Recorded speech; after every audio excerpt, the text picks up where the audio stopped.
Bom dia, pessoal. Bom dia para vocês. 7 horas da manhã, hoje é dia 2 de dezembro de 2025. Nós estamos começando agora a edição desta terça-feira do Seu Desperta para que você saia da cama, tome um cafezinho e já comece seu dia muito bem informado, tá?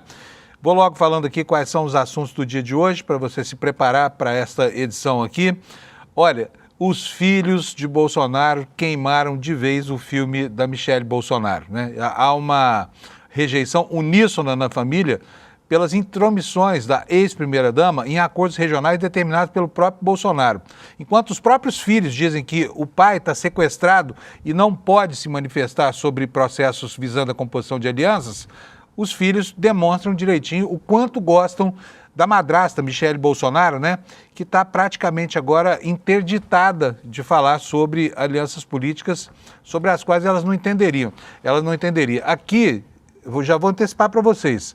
Obviamente que há uma interferência fruto da inexperiência política da ex-primeira-dama, mas também há um bocado de machismo. Vamos convir que conviver no meio dessa gente que é absolutamente misógina não deve ser uma coisa fácil para Michelle Bolsonaro, né? De qualquer forma, está pegando fogo a intromissão, a interferência dela no acordo regional lá do Ceará, visando transformar Ciro Gomes em parceiro do pior bolsonarismo do Brasil, né?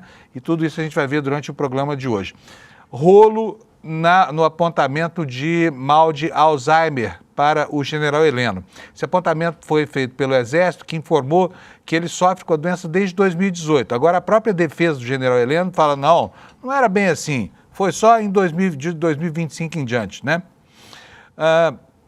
O escândalo do Banco Marca continua pegando fogo e comprometendo governadores. Hoje tem uma apuração aqui no site do ICL, no iclnoticias.com.br do Lula, que aliás ele prometeu ontem, estabelecendo um vínculo entre o governador de São Paulo e o esquema do Banco Master.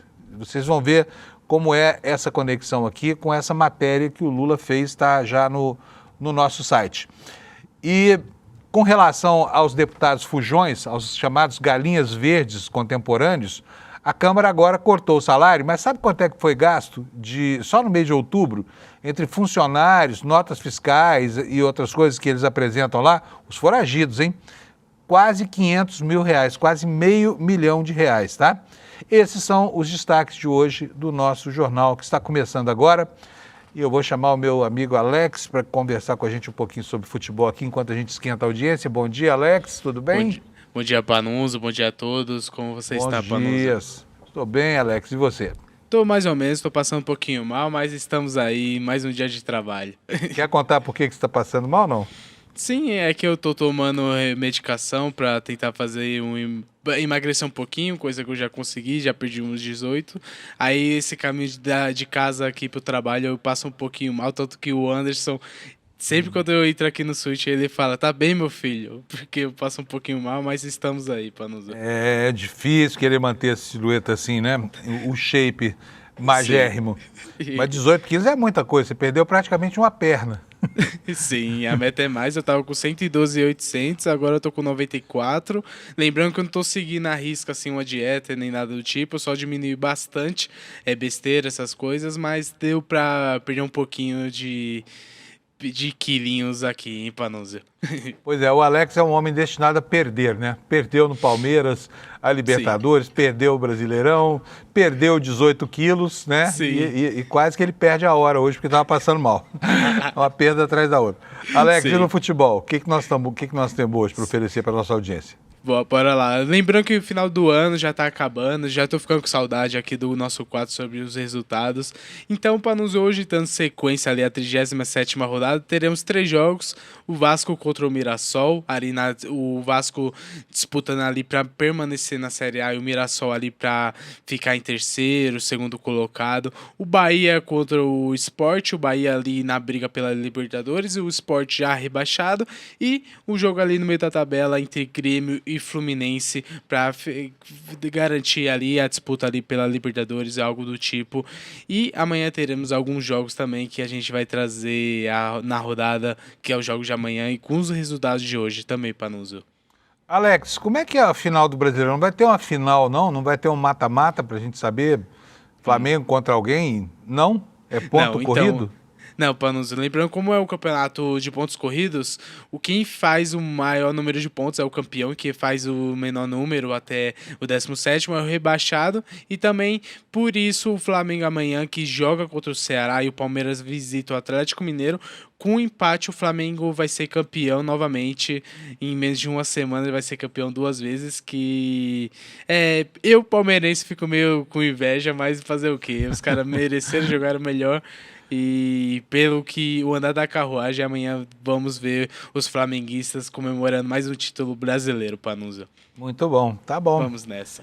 Beleza, Alex. Bora. Obrigado, então. Tá bom o programa para nós. Vamos começar, pessoal? Começar como eu faço todo dia aqui pela meteorologia, né? Hoje nos jornais já tem matéria aí sobre a mudança do tempo que está em curso, né? Então tá aí, olha, no site do G1, com frente fria e corredor de umidade, boa parte do país deve ter tempo instável na primeira semana de dezembro. Hoje aqui pela hora do almoço em São Paulo está previsto muita chuva, né? E essa mesma chuva está em boa parte do território nacional. O que nos diz aqui o G1? A chegada de uma frente fria deve mudar o tempo e levar a chuva para boa parte do país. O sistema deve se formar já nesta terça-feira na costa do Sudeste, trazendo fortes pancadas de chuva para essa região e também para o centro-oeste brasileiro, né?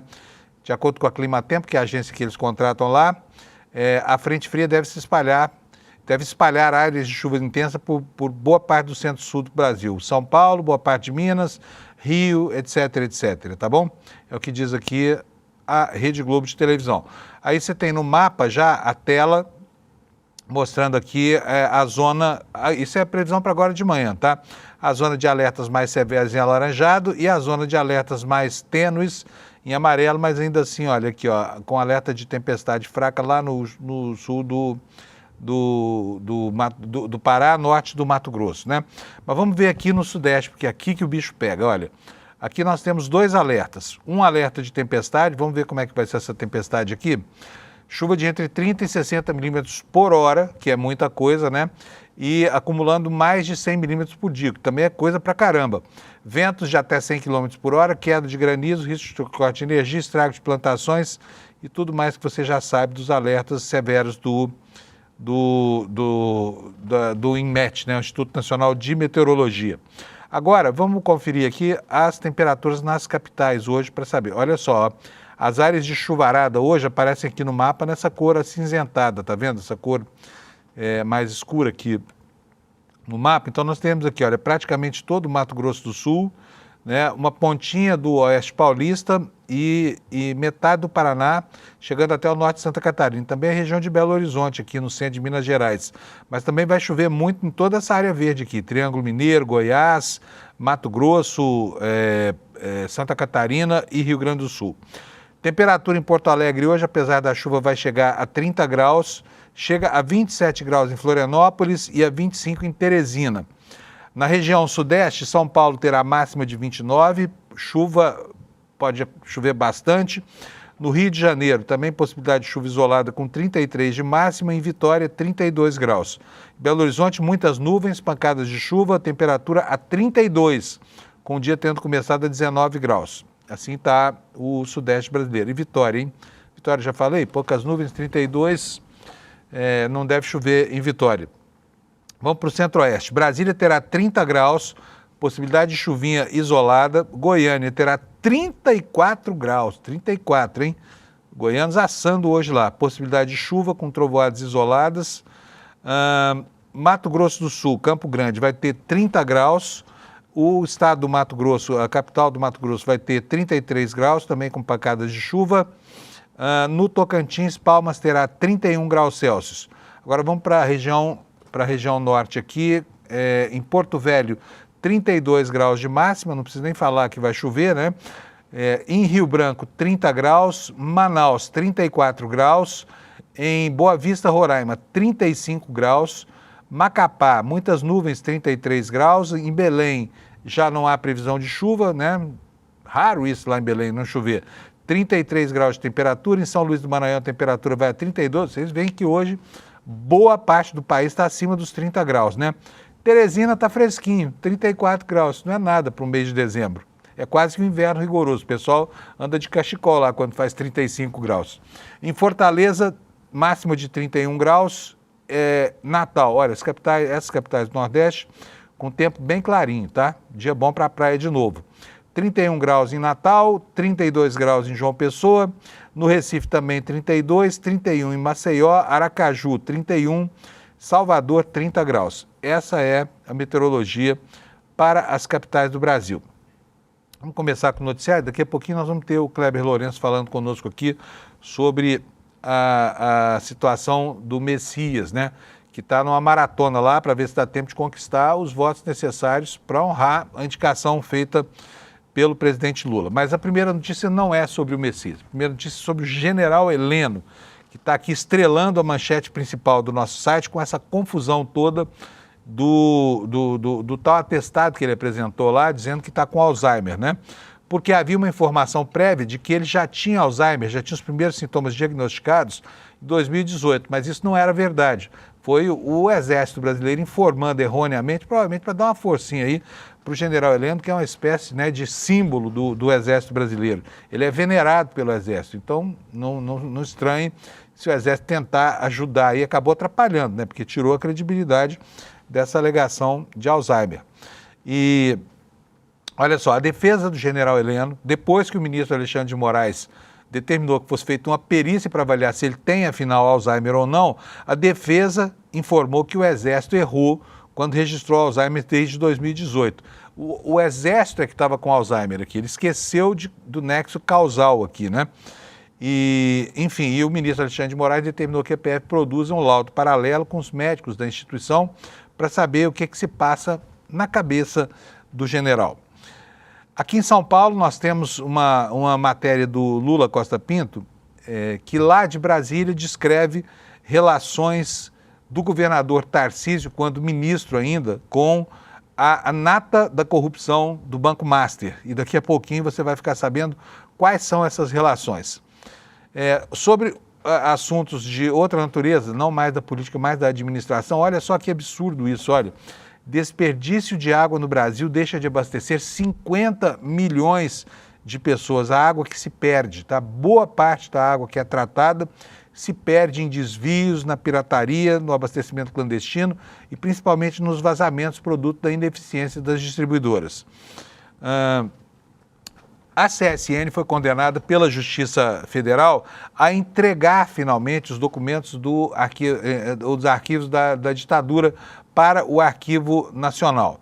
Como eu já falei aqui, nós vamos falar daqui a pouquinho sobre a maratona do Jorge Messias pela sua indicação ao Supremo Tribunal Federal. E a próxima manchete diz respeito à atrapalhada entre Michele e a família Bolsonaro, né? Tema da minha abertura hoje aqui. Você vai saber também que a Câmara Federal parou de pagar o salário do Galinha Verde Alexandre Ramagem, que se pirulitou lá para os Estados Unidos, onde está também o Eduardo Bolsonaro, o outro fujão, né? E também da Carla Zambelli. Só que isso não significou uma grande economia, porque eles não estão recebendo salários, mas os gabinetes estão lá funcionando a todo vapor, né? E custaram, sabe quanto só em outubro? 460 mil reais, R$500 mil foi a conta que foi para você pagar aí para sustentar essa corja de galinhas verdes que fugiu do Brasil para não enfrentar as consequências dos seus próprios atos golpistas perante a justiça brasileira. Esses são os destaques e eu vou começar o noticiário aqui sobre essa história do general Heleno. A manchete vai estar aparecendo na tela para vocês. Olha aí, Moraes determina que a PF produza laudo pericial sobre a saúde do general Heleno. Ao ser preso, o general e ex-ministro Augusto Heleno afirmou que sofre da doença de Alzheimer desde 2018. Atenção para essa data aqui, tá? Matéria da Folha Press, espelhada aqui no site do ICL Notícias. O ministro Alexandre de Moraes do Supremo determinou à Polícia Federal que elabore em até 15 dias um laudo pericial sobre a saúde do general da reserva Augusto Heleno, um dos militares de alta patente presos após condenação na trama golpista. Ao ser preso, o ex-ministro do GSI afirmou a uma equipe médica que sofre da doença de Alzheimer desde 2018. A defesa do general pediu a concessão de prisão domiciliar a ele.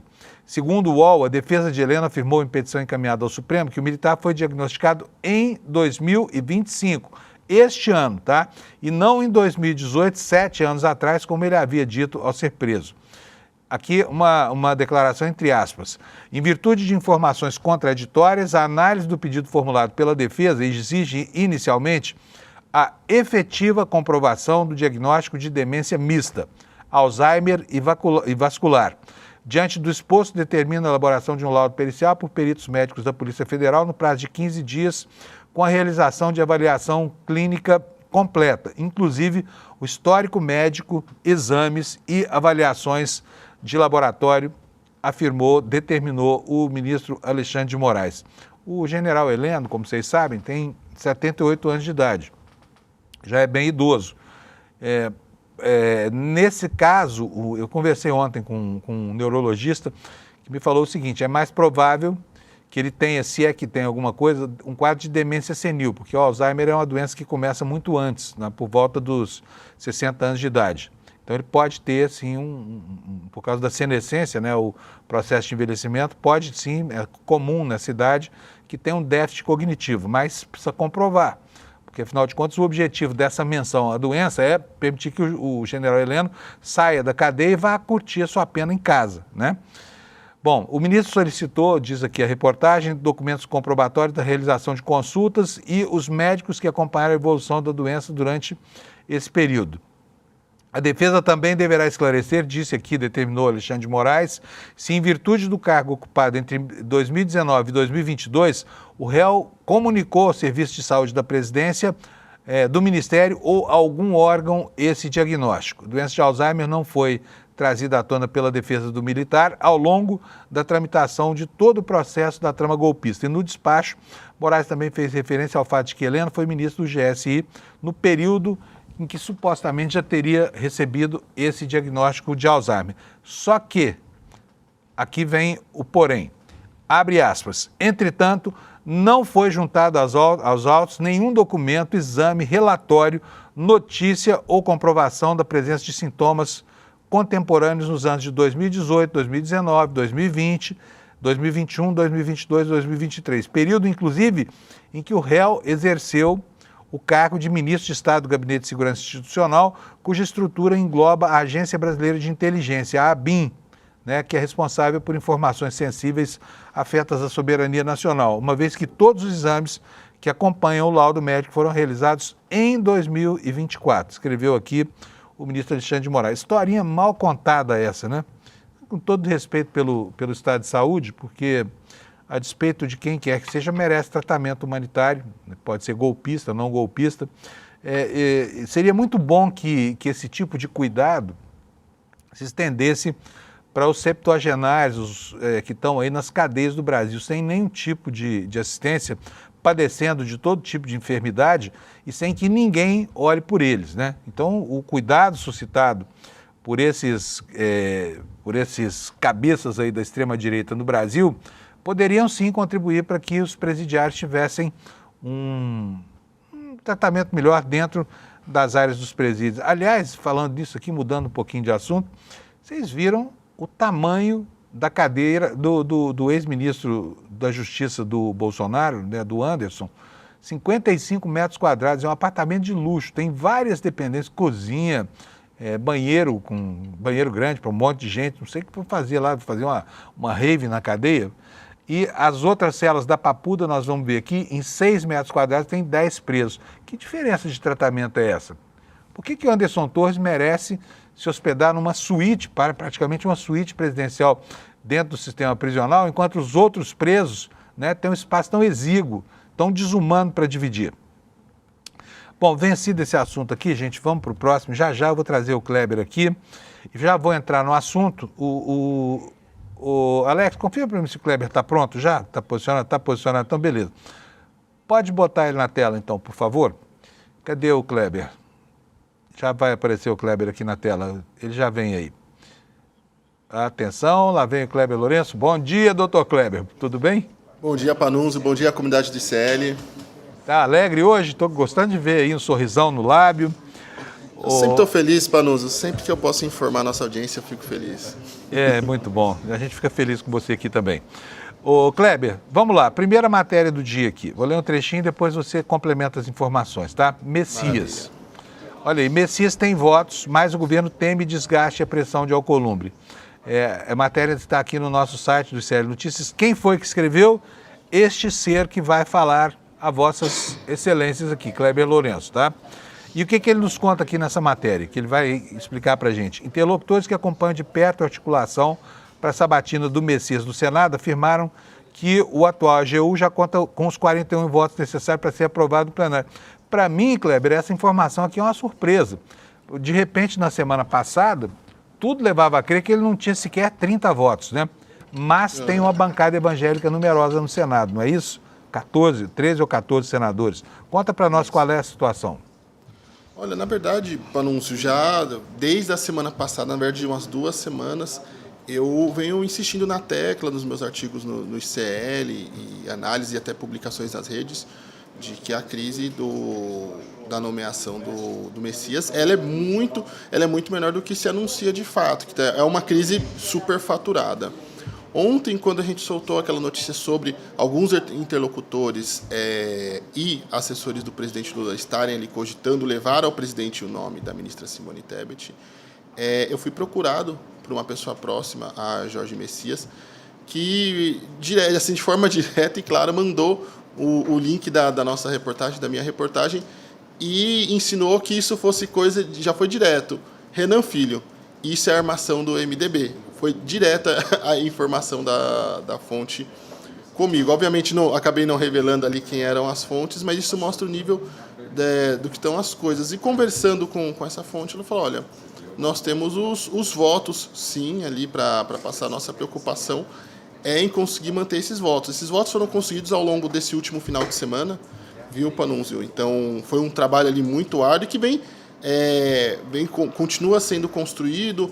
O ministro Jorge Messias tinha uma reunião com os senadores do PL e do Novo, que acabou não avançando por conta de alguns parlamentares, mas continua com intensas articulações para conseguir garantir uma ampla maioria e uma votação mais larga, ali, com uma margem mais larga e não tão estreita. Acontece que a preocupação principal do... Ô, Kleber, desculpa. Claro, pode falar. Segundo essa fonte sua, hoje ele teria já os 41 votos ou ele teria a expectativa de consegui-los? Ele já tem esses 41 votos e agora ele quer ampliar essa margem para conseguir trabalhar com mais tranquilidade, não ficar, no limite ali da situação e, de repente, por algum descuido, por alguma coisa, perder uma quantidade pequena de votos que possa fazer diferença. Inclusive, a preocupação principal é com a pressão exercida pelo presidente do Senado, Davi Alcolumbre, que pode ali fazer com que o ministro perca alguns votos. E aí, dentro dessa confusão toda, Panunzio, tem um ponto interessante. Eu te mandei o link da nota oficial do Davi Alcolumbre. Da nota de ontem, você quer? Isso, aquela aqui, nota que ele deu no final de semana. Isso, está aqui a nota. Pode dizer o que você precisa da nota. Sim. Esse começo está ótimo já ali, da nota da imprensa.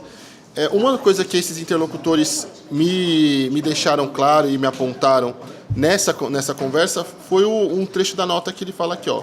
Em verdade, trata-se de um método antigo de desqualificar quem diverge de uma ideia ou de um interesse de ocasião.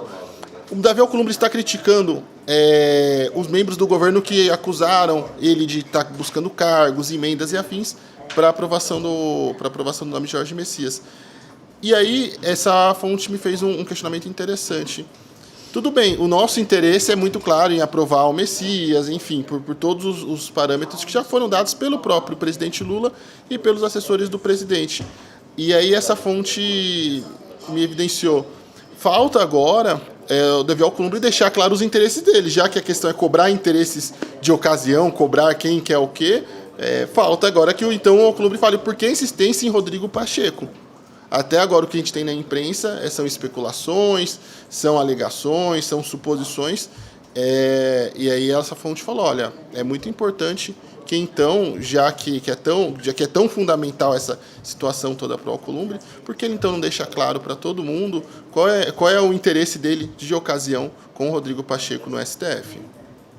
Pois é, porque todo mundo sabe como é que se resolvem as coisas com o Davi Alcolumbre. Davi Alcolumbre é um parlamentar absolutamente calçado no fisiologismo, né? É um parlamentar que não é segredo para ninguém. Ele produz dificuldade para vender as facilidades para o governo e tem muitos interesses, né, na área da mineração, do petróleo, na liberação daquela área da margem equatorial para, enfim, pelo menos na fase prospectiva, ainda não na fase de exploração, mas há uma teia de interesses aí. O Davi Alcolumbre é um sujeito extremamente antenado com o que pode obter de vantagem, né, Kleber? A nota dele aqui rechaça essa história, mas ninguém é bobinho aqui a ponto de falar, não, o Alcolumbre é um santo, ele só age movido por interesses patrióticos. Não é verdade, porque né? ele acusa o governo de ter interesses, essa coisa toda, mas tudo bem, interesse todos temos ali sobre determinadas pautas, é natural que o governo tenha, é natural que o Alcolumbre tenha esses interesses. A diferença entre o Alcolumbre e o governo é que o governo deixou claros seus interesses. O Alcolumbre até agora não deixou claros os interesses dele.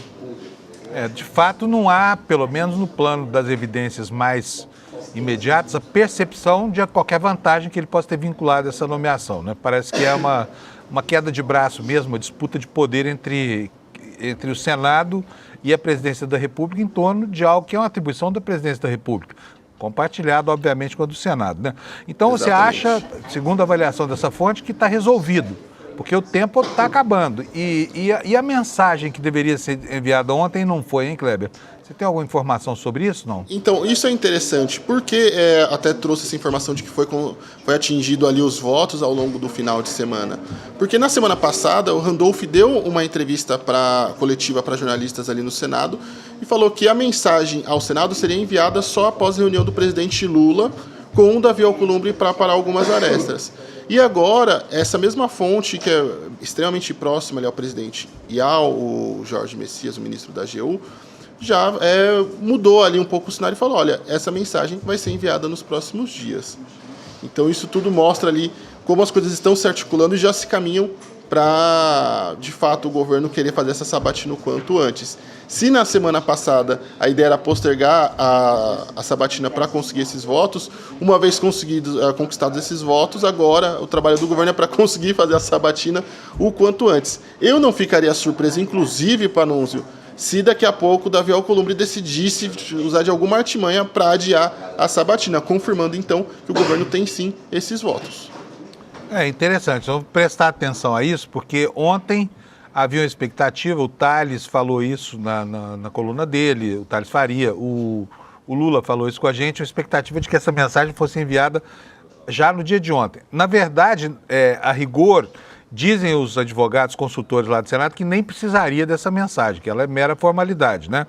Por quê? Porque já houve a publicação da indicação no Diário Oficial, tanto que o senador Otto Alencar e o Alcolumbre marcaram a data da leitura da mensagem para amanhã, quarta-feira, por isso que é hoje o dia fatal, né? Se vai encaminhar a mensagem para manter o cronograma é hoje. E a sabatina seria na semana que vem, na próxima quarta-feira, né? De hoje a uma semana e um dia. Mas, por enquanto, está tudo em suspenso ainda, a gente não sabe exatamente o que vai acontecer, mas parece que está bem encaminhado, então, é isso, né? Olha, Panunzio, eu, francamente, bato no ponto que eu já venho falando ali há mais de 2 semanas. Eu acredito que essa crise é sim superfaturada, ela é vendida maior do que ela realmente é, e eu acredito sim que Jorge Messias consegue a aprovação para ocupar o cargo no STF, viu? Bom, vamos aguardar um pouquinho. Eu sou meio cético, para te falar a verdade, viu, Kleber?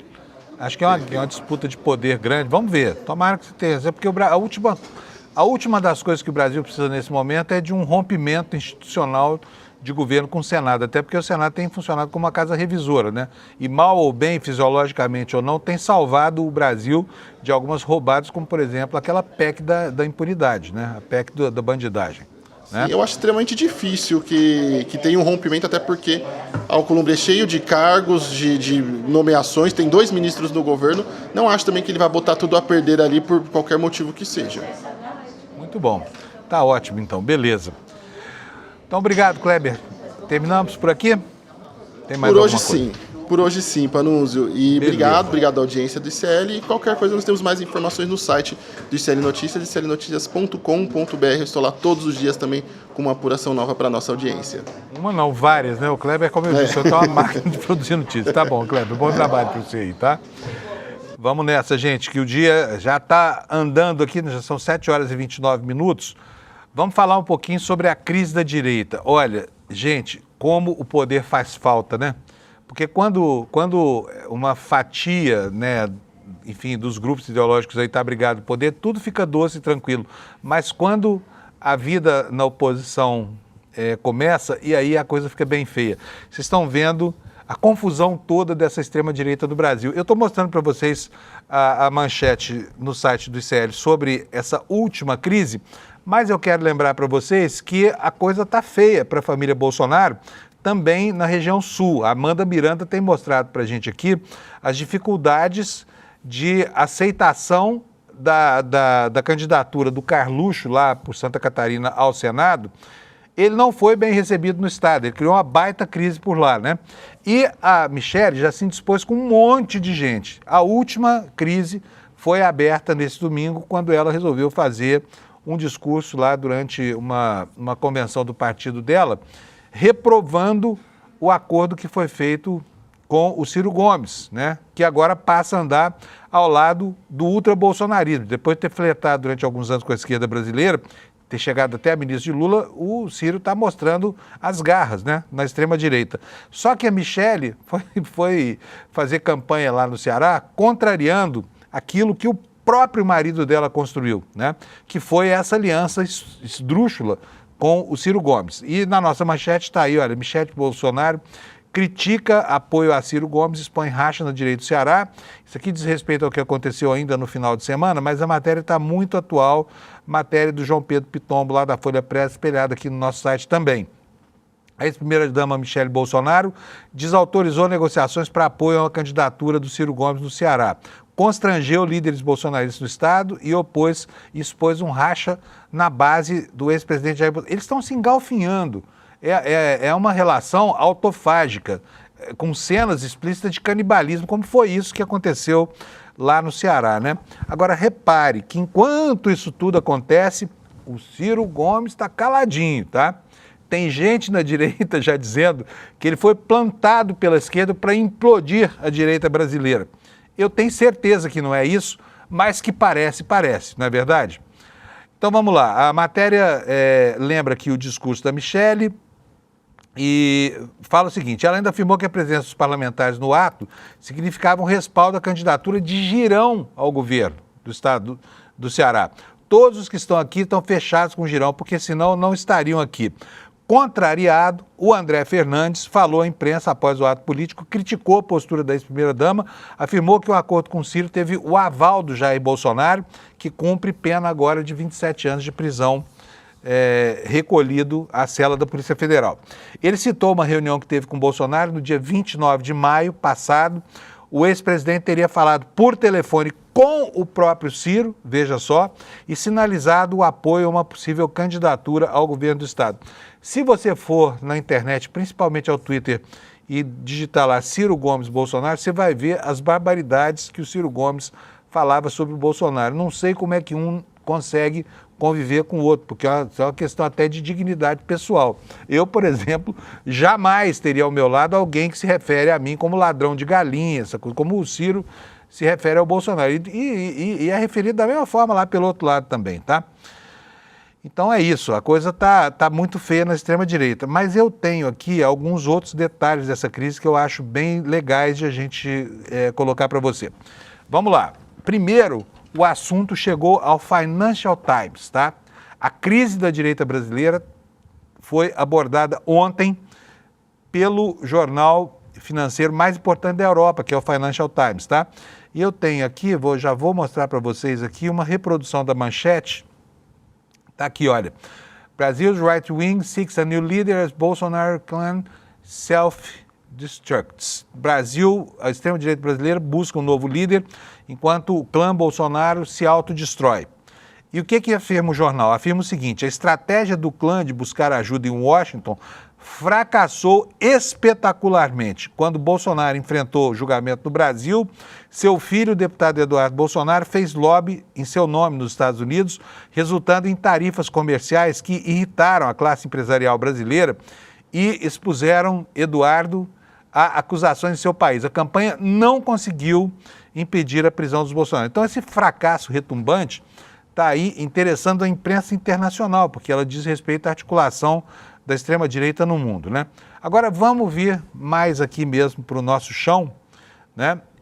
Porque os filhos do Bolsonaro passaram a atacar duramente a a madrasta, né? Vamos chamar assim, o Flavinho, que está aí na tela para você, disse o seguinte sobre a ação da madrasta dele. Olha, o próprio Bolsonaro havia autorizado o movimento do deputado André Fernandes no Ceará e a forma com que ela se dirigiu a ele, que talvez seja a nossa maior liderança local, foi autoritária e constrangedora, disse o filho do Bolsonaro sobre a sua própria madrasta.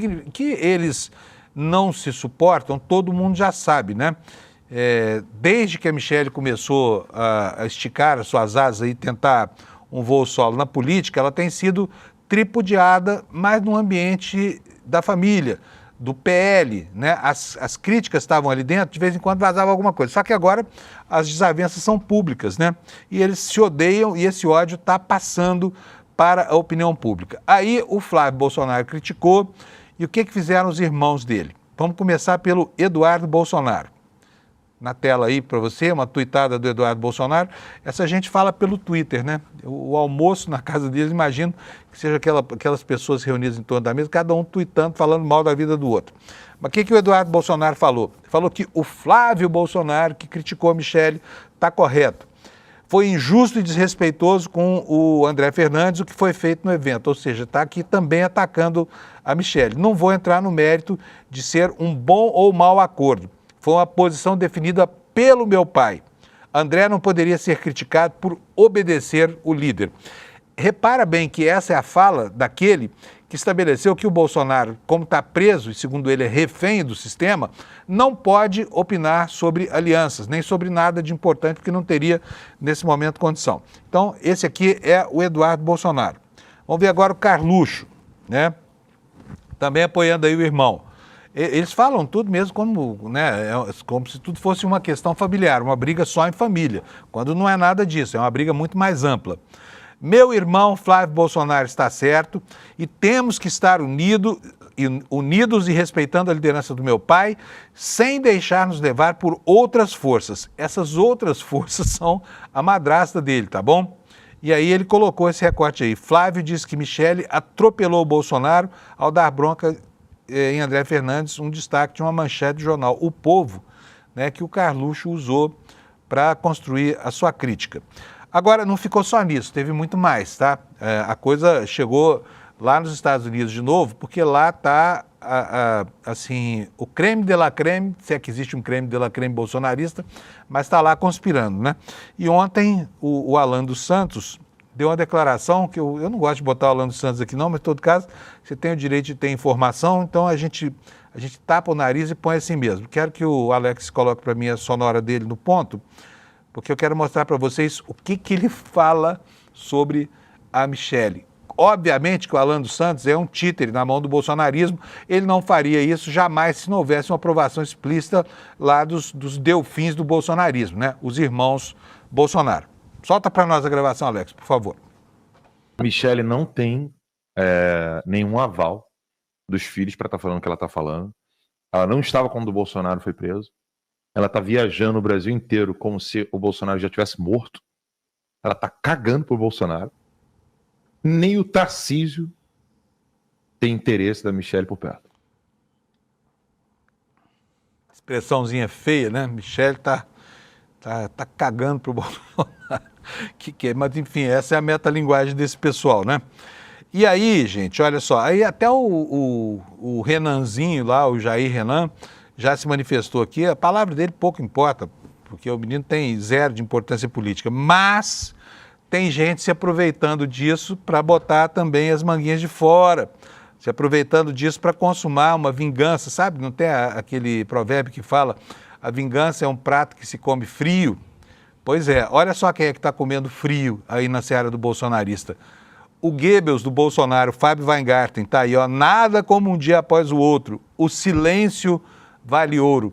Como se sabe, ele foi demitido a pedido de Michelle Bolsonaro, então está aí comemorando. E por aqui, vocês percebam como é que esse ambiente sofre um processo acelerado de entropia. Eu não diria nem de entropia, de corrosão mesmo, né? Porque a busca de caminhos para permanecer no poder e as loucuras que têm acontecido com essa gente estão criando arestas muito grandes, então, dentro... E aqui, vou dizer sinceramente para vocês, tá? Aqui essa briga, a gente torce pela briga. A gente torce para que ela continue e para que eles se engalfinhem e muito. Enquanto isso, os bolsonaristas fujões, os galinhas verdes brasileiros, né, que estão lá nos Estados Unidos, não só nos Estados Unidos, porque tem também a Carla Zambelli que está na Itália, se mandou para lá, tá, talvez não, com certeza, a pior situação de todos esses corajosos bolsonaristas, né, que se aventuram aí a romper fronteiras para tentar se manter livres das consequências que eles mesmos produziram.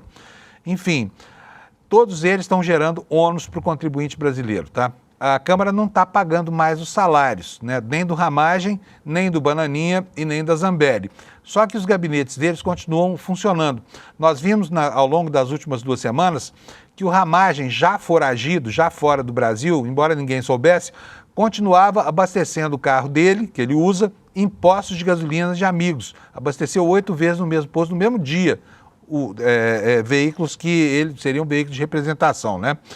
E sabe quanto é que custaram esses brinquedinhos aí, manter apaniguados, assessores e a estrutura do gabinete funcionando? Quase R$500 milhão. Mas eu vou começar explicando isso pelo começo. Vamos lá, falar do Ramagem, né, porque o Ramagem perdeu os salários. Ontem você ouviu ele aqui no Desperta fazendo mais uma ameaça ao Alexandre de Moraes, como se estivesse em condição de fazer ameaça a alguém, né? Mas vamos lá, manchete aí para vocês no site do ICL Notícias: a Câmara corta o salário de Ramagem, mas mantém o funcionamento do gabinete. O bloqueio ocorreu por ausência sem justificativa. O deputado está nos Estados Unidos e é considerado foragido pela Polícia Federal. Matéria do insofismável Kleber Lourenço, uma mais. E essa matéria nos diz o seguinte: a Câmara dos Deputados bloqueou o salário do Ramagem após 2 meses de ausências injustificadas.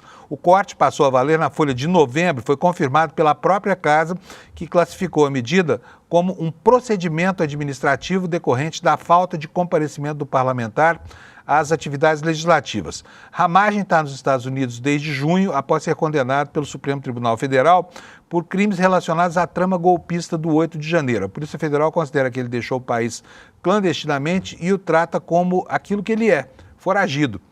Mesmo assim, até o momento, o deputado não apresentou qualquer pedido formal de licença que justificasse uma ausência assim tão prolongada. Apesar do bloqueio salarial, o gabinete dele permanece em funcionamento normal. Assessores seguem contratados e a estrutura administrativa que envolve verba de gabinete, cota parlamentar e demais benefícios, ela continua ativa. Na prática, o corte atinge apenas a remuneração direta de Ramagem, sem afetar as despesas que mantêm o mandato dele operacional.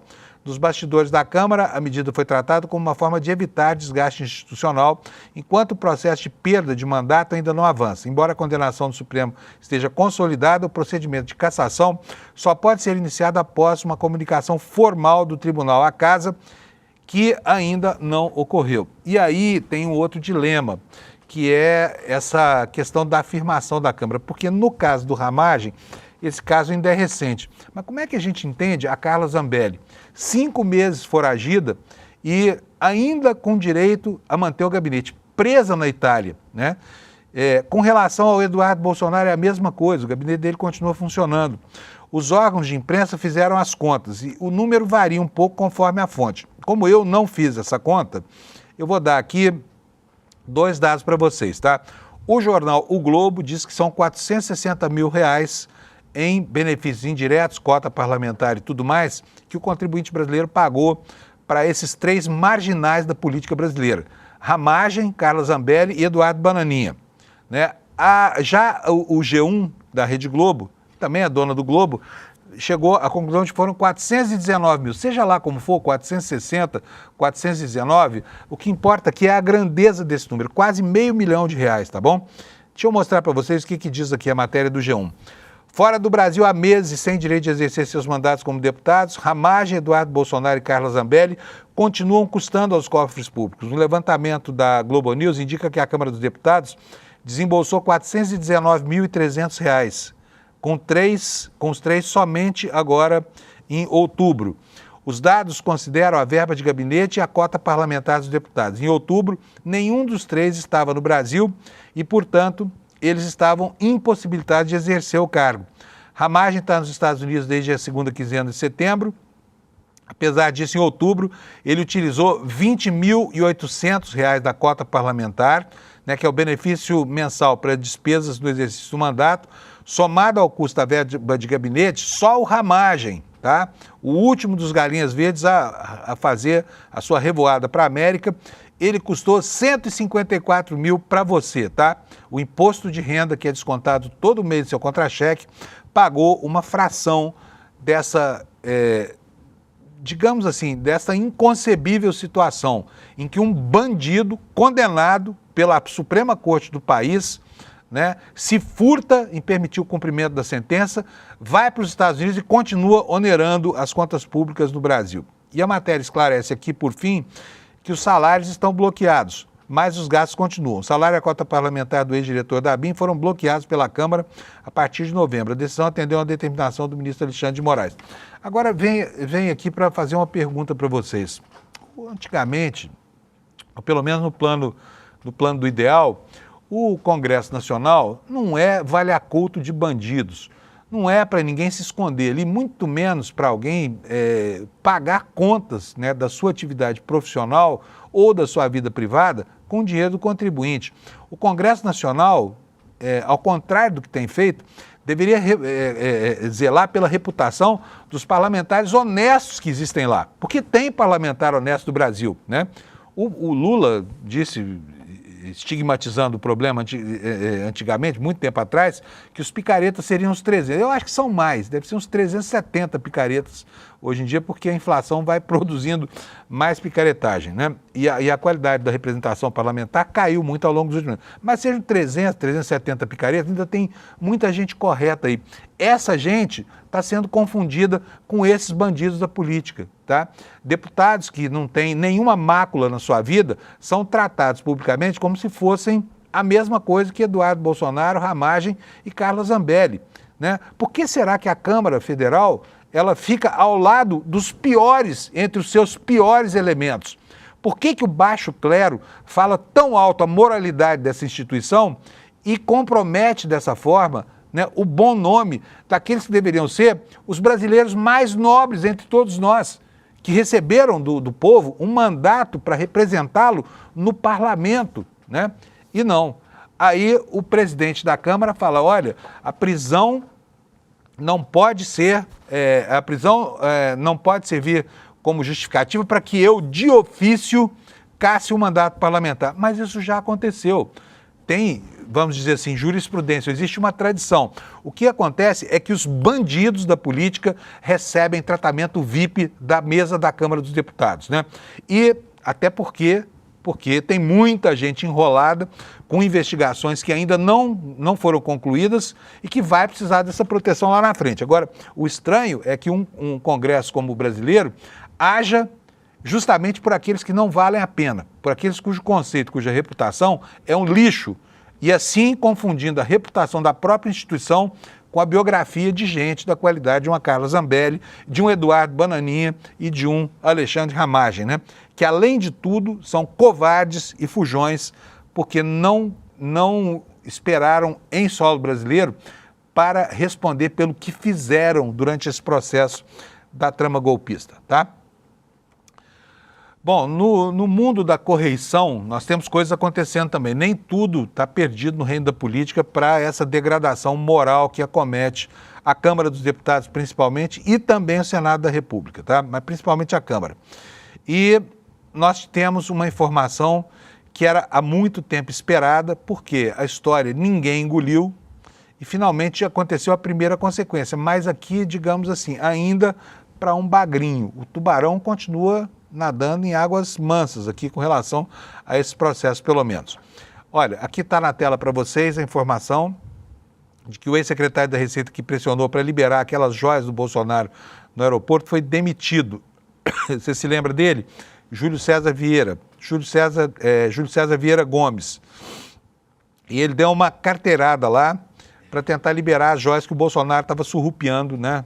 Recebidos que foram lá por sheiks da Arábia Saudita e do Catar. A matéria do Jornal Globo nos diz o seguinte: o ex-secretário da Receita Federal, Júlio César Vieira Gomes, foi demitido nesta segunda-feira após a Controladoria Geral da União, a CGU, finalizaram um processo disciplinar que identificou que Gomes se valeu do cargo para tirar proveito pessoal ou para outros. Alex, por favor, manda uma aguinha aqui para mim, porque minha garganta está totalmente seca aqui com esse ar-condicionado furioso. Obrigado. Bom, a demissão foi publicada na edição de ontem do Diário Oficial da União. De acordo com a publicação, além da punição da demissão, o Júlio César Vieira Gomes também ficará proibido de ocupar o cargo público federal, qualquer cargo público federal, por 5 anos. Durante as investigações, foi identificado que ele pressionou funcionários da Receita para liberar as joias presenteadas pelo governo da Arábia Saudita ao então presidente Jair Bolsonaro. Os presentes ficaram apreendidos na alfândega do Aeroporto Internacional de São Paulo, em Guarulhos. A atuação de Gomes aconteceu em paralelo à pressão do tenente-coronel Mauro Cid, ex-ajudante de ordens de Bolsonaro, que também pressionou pela liberação das joias nos últimos dias, no apagar das luzes do governo Bolsonaro. Oficialmente, ele ocupava o cargo de auditor fiscal. Em 2023, chegou a pedir exoneração do cargo, só que a Receita Federal suspendeu o pedido em razão da existência de uma investigação na corregedoria do órgão. Vieira Gomes recorreu então à Justiça Federal e obteve uma liminar favorável. Muito obrigado, muito obrigado. Estamos trazendo aqui uma aguinha para descansar a garganta. Então, gente, olha, esse foi um dos eventos mais tristes, né, de toda a história do governo Bolsonaro, porque afanar joias, botar o staff dele para fazer pressão contra funcionários que muito corretamente na Receita Federal agiram para proteger o patrimônio público. E esse cara deu a carteirada. Agora, sabe, em benefício de quem ele agia? O Mauro Cid fez delação premiada, está livre de qualquer pena, né? Tá cumprindo pena em casa. O Bolsonaro ainda não está respondendo por isso aqui. Provavelmente isso no futuro vai dar alguma confusão. E os bolsonaristas por aí, né, a caixa de ressonância do bolsonarismo, bate bumbo na internet para esse tipo de coisa, dizendo que não, era presidente Bolsonaro, não tinha problema nenhum. E essa gente ainda tem a coragem de dizer que o Bolsonaro nunca roubou nada. Tá? Outro escândalo, já são 7h52, eu preciso andar rápido aqui para não me perder no tempo, para que você não fique sem informação. Tem novidade no caso da Refit, na antiga refinaria de Manguinhos, que é um dos casos mais explosivos de corrupção dos últimos tempos, envolvendo inclusive uma vertente do crime organizado, com Comando Vermelho e provavelmente outras agremiações de criminosos aí que se valiam, né, das trampas e das concessões que a legislação brasileira e a falta de fiscalização deixam abertas para que o combustível adulterado chegue aos postos controlados por esses grupos de criminosos, né?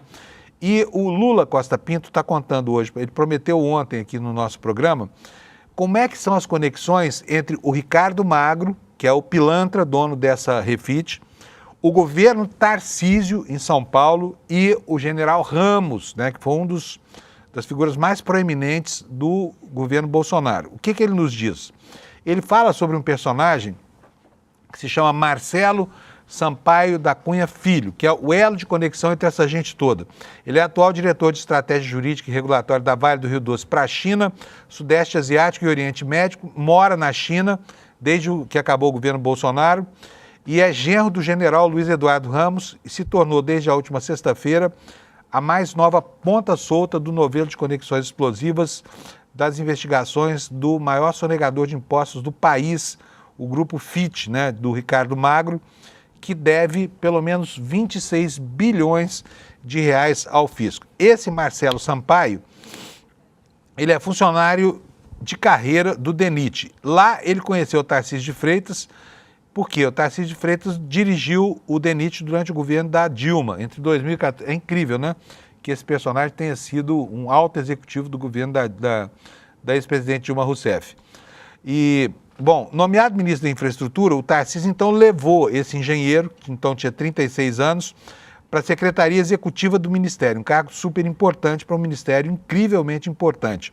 Ao mesmo tempo, o sogro do Marcelo Sampaio, o general Ramos, genro, né, que era, assumiu a Secretaria do governo Bolsonaro e pediu uma indicação para cuidar da vida do colega Walter Braga Neto, que atualmente cumpre pena no QG do Exército do Rio de Janeiro, por causa do inquérito da trama do processo da trama golpista. O genro do general Ramos apontou o dedo na direção de Jonatas Assunção, um nome sugerido a ele pelo senador, adivinhe quem? Aquele que tem o dom da ubiquidade, que está em todos os escândalos do Brasil, Ciro Nogueira, presidente do PP, que depois sucederia ao próprio Ramos na Casa Civil. O general Luiz Eduardo Ramos, por sua vez, trocou a Secretaria de Governo pelo posto de Braga Neto, quando o general o general que agora é presidiário, quando ele se mudou para o Ministério da Defesa em março de 2021. E foi Ramos quem entregou as chaves do gabinete da Casa Civil a Nogueira, e lá estava mantido Jonatas Assunção, como todo poderoso operador das emendas parlamentares. Era então o dono da caneta que assinava todas as nomeações políticas para a estrutura federal do governo. E aí o Lula vai descrevendo aqui como é que o jogo chegou até a Petrobras. Mas eu vou poupar você dessa informação, porque tem outras aqui mais importantes, e quero que você venha ler isso no site do ICL, está na nossa capa, na nossa home, tá? Você vai lá e lê. Quero mostrar para vocês agora essa informação aqui da coluna da Malu Gaspar no Globo. O ministro Toffoli decretou sigilo máximo sobre as investigações do Banco Master. Quero ver onde é que vai dar isso e por que tanto sigilo. Por que a necessidade enxergada pelo Toffoli de colocar sob sigilo algo que está escancarado, inclusive com operações que são públicas, né? A gente noticia aqui, já foram 3 operações seguidas que a gente mostra a Polícia Federal às 6 horas da manhã indo buscar esses corruptos do Banco Master em casa. Mas vamos lá para a informação da Malu Gaspar aqui no Globo. O ministro Dias Toffoli do Supremo decidiu colocar em sigilo máximo a ação movida pela defesa de Vorcaro contra a operação autorizada pela Justiça Federal de Brasília, que o levou para a cadeia. Toffoli já participou do evento jurídico em Londres, que contou com o patrocínio do Banco Master, ocorrido em Londres no ano passado. E até hoje não esclareceu quem foi que bancou as despesas dele naquela ocasião. Na última quinta-feira, os advogados de Vorcaro acionaram o STF com uma reclamação que serve, entre outras coisas, para garantir que decisões da Corte sejam respeitadas por instâncias inferiores. A reclamação do Vorcaro alega que a Justiça Federal de Brasília não é foro competente para cuidar das investigações que o levaram à cadeia e quer que o caso suba para o Supremo por conta de um contrato imobiliário apreendido pelos investigadores que menciona o deputado federal João Carlos Bacelar. Atenção para esse nome, tá? O processo foi autuado inicialmente em segredo de justiça, mas após o blog revelar na sexta-feira a ofensiva jurídica de Vorcaro no Supremo, Toffoli aumentou o nível de restrição na divulgação de informações e colocou o processo como sigiloso. Procura então no Jornal o Globo, a matéria da Malu Gaspar está aberta, você pode ler lá o restante dessa investigação. Mas eu quero lembrar para você aqui que tudo em relação a Vorcaro e Banco Master é rolo. Nas relações dele com o BRB, nas relações dele com o governador do Rio, nessas novas relações com o governador de São Paulo, Tarcísio, já época que ele era ministro, já desde o tempo da Dilma Rousseff, como você viu aqui na síntese dessa matéria do Lula, e inclusive a desembargadora que acatou o habeas corpus impetrado por uma constelação dos melhores advogados do país em benefício do Vorcaro, essa desembargadora, estranhamente, já tinha sido defendida num processo semelhante a esse do Vorcaro, por um dos advogados que agora fazem a defesa do Vorcaro. Ou seja, a juíza estava enfrentando uma situação muito difícil, inclusive nas instâncias internas do CNJ, e o advogado Pier Paolo Bottini, que é um nomão da advocacia, um advogado reputado como muito sério, a defendeu. Agora o Bottini está lá na defesa do Vorcaro e a desembargadora concedeu o habeas corpus, permitindo que o Vorcaro saísse da cadeia, tá? Gente, por hoje é isso. Vou encerrando por aqui. Audiência, cadê a audiência? Vamos ver a audiência aqui, olha. Como é que está a audiência hoje? Desperta IZL em primeiro lugar, nesse horário aqui, isso está virando uma rotina. Aliás, eu preciso agradecer vocês que nos permitem essa coisa. Depois vem a Jovem Pan News, CNN Brasil, Rádio Band News FM. O que importa é que vocês nos deixam sempre numa situação muito confortável de sermos os primeiros em audiência nesse horário da manhã, tá bom? Espero que você siga conosco agora N1 adentro e que continue aqui com o aprofundamento de tudo isso que você viu em perspectiva panorâmica aqui. E quero lembrar para você que as matrículas na segunda turma de pós estão abertas, continuam abertas para você em condições especiais. Curso muito bacana por um preço que você não encontra no mercado, tá? Sobre a teoria crítica da Escola de Frankfurt, tá? Aproveite e venha fazer a sua matrícula aqui no despertascl.com.br. Se quiser também pode só conhecer o curso, os professores, saber quem é que vai guiar você por esse caminho para completar o seu panorama intelectual, tá bom? Gente, obrigado para vocês pela audiência, obrigado por nos dar de novo esse primeiro lugar aqui no finalzinho da manhã e espero que você tenha uma ótima terça-feira. Amanhã nós estamos de volta aqui para ver como é que ficou o mundo nessas próximas 24 horas. Obrigado e tchau. Fala, turma, a espera acabou. A gente abriu as vagas para a nossa pós em Teoria Crítica da Sociedade. Uma pós histórica, porque é a primeira vez no Brasil que é oferecida. E uma pós também muito especial, porque é feita em parceria do ICL com a FESP São Paulo, uma das instituições de maior prestígio no Brasil. A gente tem um número limitado de vagas numa condição super especial, que foi o lançamento dessa pós. Já tem muita gente que se inscreveu, literalmente milhares de pessoas, e essas vagas na condição especial elas estão acabando. Mas eu estou gravando esse vídeo exatamente para alertar vocês que querem participar dessa pós e não querem perder a condição especial.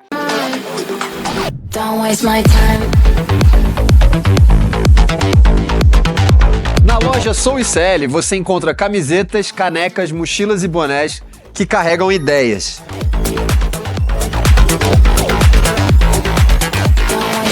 Produtos com propósito para quem acredita em justiça, consciência e transformação. Vista, use, leve a luta com você. Acesse souicl.com.br e escolha o que representa você.